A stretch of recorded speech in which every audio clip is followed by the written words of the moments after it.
السلام علیکم۔ تو بچوں، آج ہم ڈرامہ انارکلی کے باب اول منظر اول کے اہم نکات کی طرف روشنی ڈالیں گے۔ اس میں سب سے پہلے آ جاتا ہے، جب ہم پڑھتے ہیں باب اول میں تو آپ کو پتہ چل گیا ہوگا کہ یہاں پہ سب سے پہلے منظر نگاری کی بات کی گئی ہے، اور منظر نگاری ہے محل کا حرم سرا، جہاں پر بیگمات کی استراحت ہے، ظہر کی وقت کی بات کی گئی ہے۔ دوسری چیز آ جاتی ہے اس میں خادماؤں اور کنیزوں کی سرگرمیاں ہیں کہ اس وقت جب بیگمات آرام کر رہی ہوتی ہیں تو محل کی کنیزیں اور معمر خادماؤں کی کون کون سی سرگرمیاں ہیں اور وہ کیا کرتے ہیں۔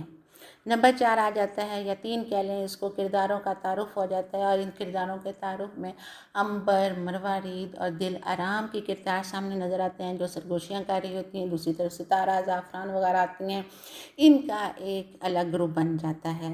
نمبر 5 پھر اس میں سٹارٹ ہو جاتی ہے مکالمہ نگاری، اور مکالمہ نگاری کس کی ہوتی ہے؟ یہیں پہ کہانی کا آغاز ہو جاتا ہے، اور کہانی کے آغاز میں ہمیں پتہ چلتا ہے دل آرام کے کردار کا ایک تعارف بیان کیا گیا، اور تعارف کے ساتھ بتایا گیا کہ دل آرام کیوں اتنی بے چین اور بد کلامی کے ساتھ پیش آ رہی ہے، کہ ایسا محسوس ہوتا ہے کہ وہ عرش سے فرش پر آ گئی ہے۔ کوئی ایسا واقعہ رونما ہوا ہے راتوں رات محل کے اندر کہ جس کی وجہ سے ایک نئی فضا نے جنم لیا ہے، جو دل آرام کی بے چینی کا باعث بنا۔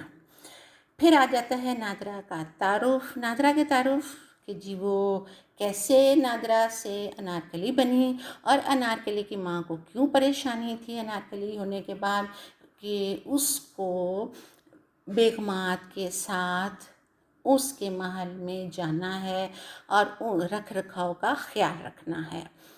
اور یہی چیز آگے جا کے انارکلی کا خدشہ بن جاتی ہے، کہ اسے پتہ چلتا ہے کہ جو ہی اس کو نادرہ سے انارکلی بنایا گیا تو سلیم کی آنکھوں میں اس نے اپنے لیے محبت کی کرنیں دیکھیں، اور جہاں پر اس کا خدشہ یہ لگا، اور جو آخری پیراگراف تھا اس منظر اول باب اول کا، جس میں انارکلی کا ایک خوف سا تھا، گمان تھا کہ وہ ایک کنیز ہے، کیونکہ اس کو اپنی حیثیت کو جانتی تھی، وہ چاہے جانے کے قابل نہیں، تو یہ انارکلی کا ایک خدشہ تھا جو ظاہر ہوا۔